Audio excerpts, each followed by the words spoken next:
Jay. Welcome to day 5 of the Native American Heritage Month Vlogathon. I'm Quirky Beadwork, and today's question is, share your favorite scary story from your culture or share a favorite folklore. Unfortunately, I don't know any traditional scary stories from any of my tribes, but this has always been one of my favorite creation stories from the Kiowa Nation. Now, a little disclaimer that there are many versions of this story, as it is an oral tradition, which means it changes with each person who says it. If you've heard this story before, probably heard a different version, or you have some things that are changed.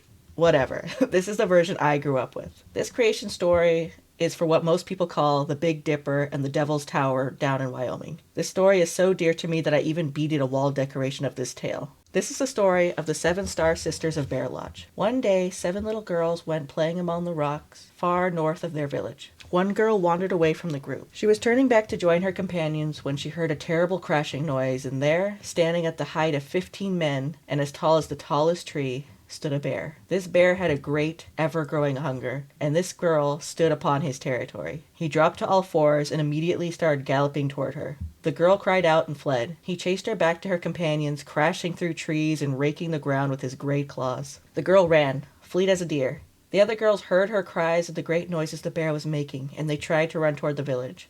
The bear thwarted their efforts by herding them away from it. In their terror, they scattered like a herd of bisons. They managed to evade the bear, being smaller and quicker, but they had nowhere to go. Eventually, utterly exhausted, they clambered atop a wide rock that stood about 5 feet high in a desperate attempt to escape. As they pulled the last girl up upon the rock, the bear was right behind them. In desperation, they cried out to the rock and the Great Spirit. Seeing their plight caused the rock to grow. It grew and grew and grew, pushing the girls upwards. The bear leapt towards it as the rock continued to grow. The bear's claws caught on the side of the rock, then broke and fell to the ground. He continued to jump and scratch in vain upon the face of the rock, leaving deep gashes, and still the rock grew and grew and grew. It pushed the girls up into the sky. Upon reaching the sky, the girls transformed to star people, where they are now, 7 little stars in a group. As the sun rose the next morning, the people of the tribe gathered around the base of the towering, newly grown rock mountain and found pieces of the bear's claws turned to stone, scattered upon the ground. The rock is still there, rising straight up, very high, with the marks of the bear's claws deep in the rock face, straight down the sides. It became a holy place, where Kiowa went to worship and fast. In the winter, in the middle of the night, the little cluster of 7 stars rises above this rock that we call the Bear's Lodge. The Big Dipper has always been one of my favorite constellations. It's easy to pick out and helps people keep their bearings at night. When an elder heard I liked the constellation, they told me this story. It made me so happy to have this story that was told to who knows how many people, and now I get the opportunity to share it with you. I hope you enjoyed it. Aho!